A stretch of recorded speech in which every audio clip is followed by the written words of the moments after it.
Salve, meus nobres! Um bom dia, um bom Vasco, um bom café da manhã para todos nós, porque hoje tem Vascão, hoje tem Clássico, hoje é dia de Vasco e Fluminense, Fluminense e Vasco no Maracanã, cercado de polêmica extra-classe e aquele tabu de o Vasco não ganhar do seu rival há 4 anos, pelo menos há uns 7 jogos. Tá na hora de vencer, Vascão. E nesses momentos mais difíceis é que você mostra a sua força. Vocês querem saber todos os detalhes do clássico? Venha comigo logo após a nossa vinheta.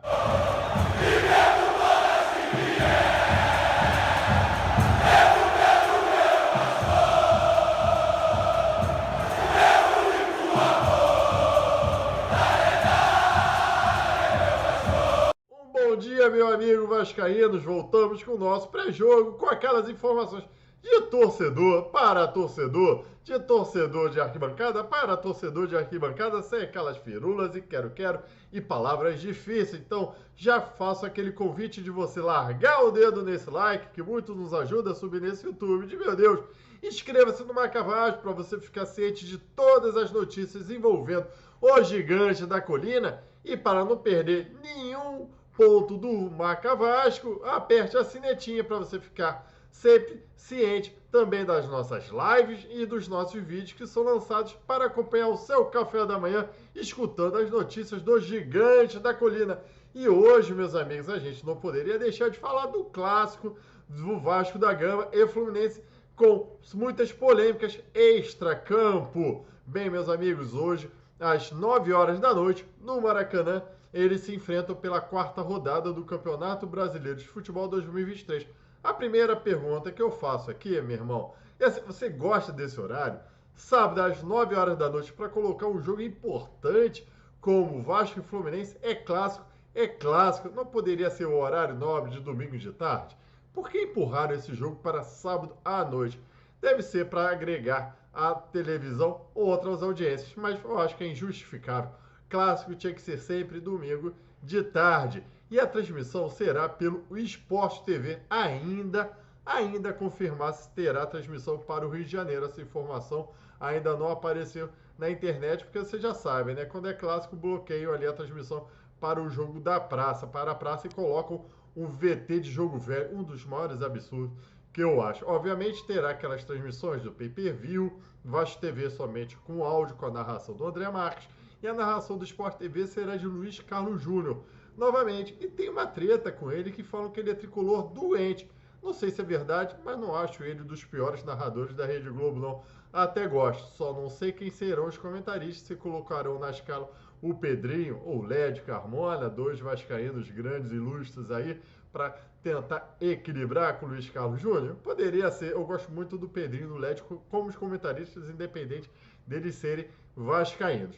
A arbitragem, sempre polêmica, será de Wilton Pereira Sampaio, árbitro FIFA, árbitro de Copa do Mundo, que já fez muita lambança contra o Vasco da Gama. Você gosta dele? Particularmente, eu não gosto dele, eu acho um dos piores técnicos do Brasil. Isso é só para você ver o nível da arbitragem do Brasil. Eu não sei nem se ele é profissional de arbitragem, se ele vive só da arbitragem. Ele deve ser amador, né? Isso é uma das coisas mais absurdas que eu acho no Brasil. Com um futebol cada vez mais milionário, tendo árbitros que são armadores, que não são suas profissões principais. Ele é de Goiás e terá Bruno Rafael Pires e Leone Carvalho Rocha como seus assistentes. E já fica aqui a pergunta, quase a certeza, de que Maurício Barbieri receberá aquele amarelinho.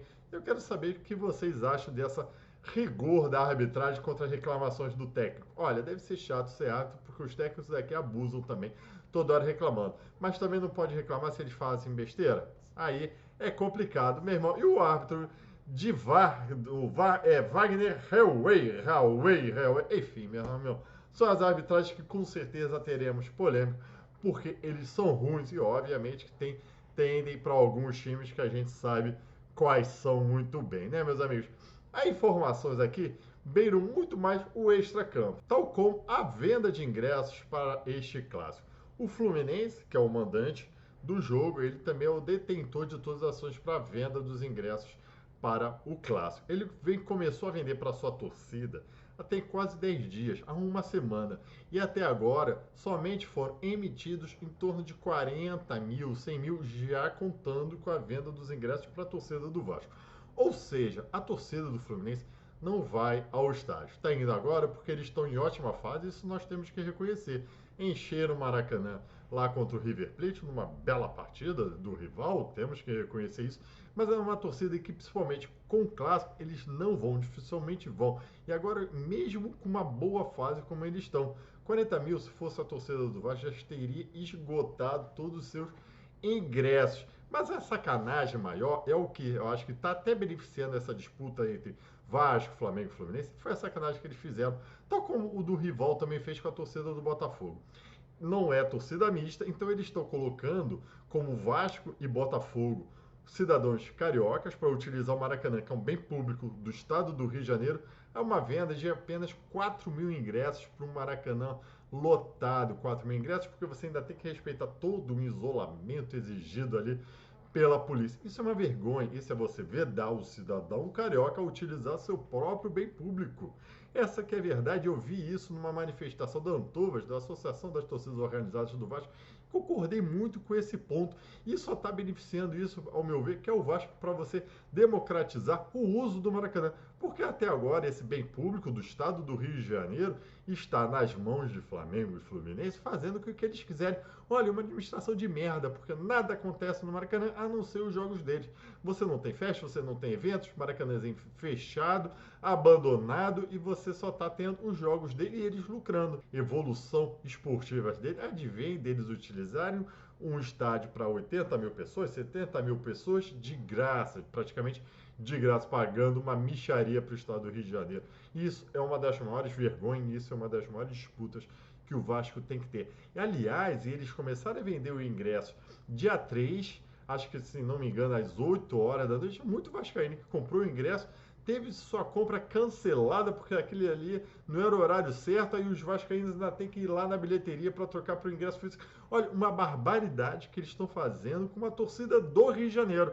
Se no contrato de permissão exige que o Maracanã seja para futebol, também tem que respeitar então os clubes que são do Rio de Janeiro para usufruir também como visitantes isso. E vai ficar uma discussão já para o turno que vem. Como é que o Vasco vai lidar com isso? Será que o jogo vai ser em São Januário? Será que o jogo vai ser em Maracanã? Também disponibilizando apenas 4 mil ingressos para a torcida dele. Olha que confusão danada, olha que barbaridade é essa. Mas essa é uma das polêmicas extracanto que tem que resolver.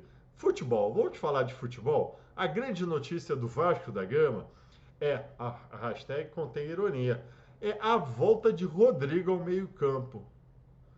Você passa uma semana com um grande clássico envolvendo o Fluminense e a grande novidade do Vasco da Gama, através dos treinamentos do senhor Maurício Barbieri, é a volta de um moleque de 20 anos para o meio-campo, barrando outro moleque de 19 anos que foi o Marlon Gomes. Essa é a grande novidade do Vasco. E o Vasco vai com a escalação que você já viu contra o Atlético Mineiro, que deu sorte ali, fazendo 2 gols, mas quase leva a virada. Contra o Palmeiras, que quase leva a virada também, teve empate. E teve a mudança lá contra o Bahia, que perdeu, ou seja, o Vasco da Gama está entrando numa pressão. E a gente vive como se fosse um filme do Associativo, porque eu já vi esse filme. Vão queimar o Rodrigo. O Rodrigo é craque? Ao meu ver, não. Bom jogador? É. Pode evoluir muito? É. Só que já estão colocando ele numa fogueira, onde ele tem que ser o titular do time, numa posição onde os caras foram incompetentes de contratar um mero jogador. E já estão perdendo o Gustavo Cuéllar, que é o famoso, que está para vir para a janela em agosto para o Internacional. Ou seja, vamos começar a ir atrás de outros meio-campistas, um tal do Racing, outro Rojas, para vir com essa vaga de primeiro volante, que foi muito incompetente não contratarem um volante, a não ser o Cocão, para jogar, para ser um titular absoluto com experiência, com garra e capacidade, e colocar nas costas agora do Rodrigo, um moleque de 20 anos, um dos maiores erros que fizeram nesse planejamento para esse primeiro turno de Campeonato Brasileiro, que pode nos dever vários pontos perdidos por aí. Mas essa realmente é a única novidade que o pessoal está discutindo aí. Discute-se uma possibilidade do Orelhão ser titular. Mas aí ele vai barrar o Gabriel Peck, que estava vindo bem, vai barrar o Alex Teixeira, o jogador mais experiente deste elenco. Duvido, ele vai continuar lá na reserva. É a nossa maior contratação, que foi o Orelhão, vai continuar na reserva ali. A escalação, então, possivelmente será a mesma que a gente já viu. O Léo Jardim, o Lucas Piton, o Pumita, o Léo e o Robson, que ao meu ver é aquele zagueiro que pode estar jogando mais ou menos, mas vai ter um gol com uma falha dele, e isso muito me preocupa. E o Manuel Capasso ser pior do que Robson, para que contratamos o Manuel Capasso? O meio de campo com Rodrigo Andrei, que deve estar indo já já para a seleção sub-20, e o Jairson Noletos, mas quero eu que ele esteja numa grande noite. O ataque de sempre, o Gabriel Peck também, que esperamos que esteja numa grande noite, porque senão é um jogador para lá de mediano. Alex Teixeira e o Pedro Raul, que pelo amor de Deus não perca gol, porque cada gol, cada lance será fundamental nesse clássico. Cara, é a primeira vez que eu vou enfrentar o Fluminense como vascaíno. Olha que a gente já está há 4 anos sem vencer, mas eu acho que assim, é a maior diferença técnica e de fases, mesmo quando o Fluminense enfrentou lá a Libertadores. Cara, eles estão muito mais acima, na minha concepção, tecnicamente, uma fase tão boa acima do Vasco da Gama.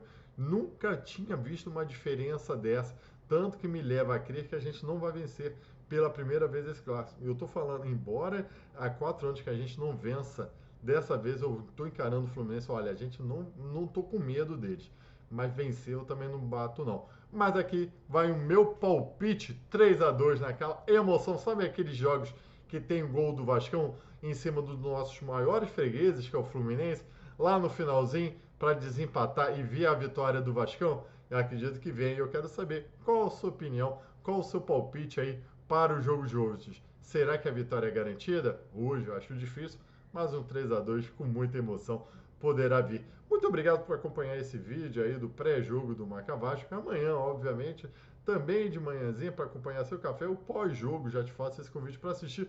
Muito obrigado, tchau e saudações vascaínas!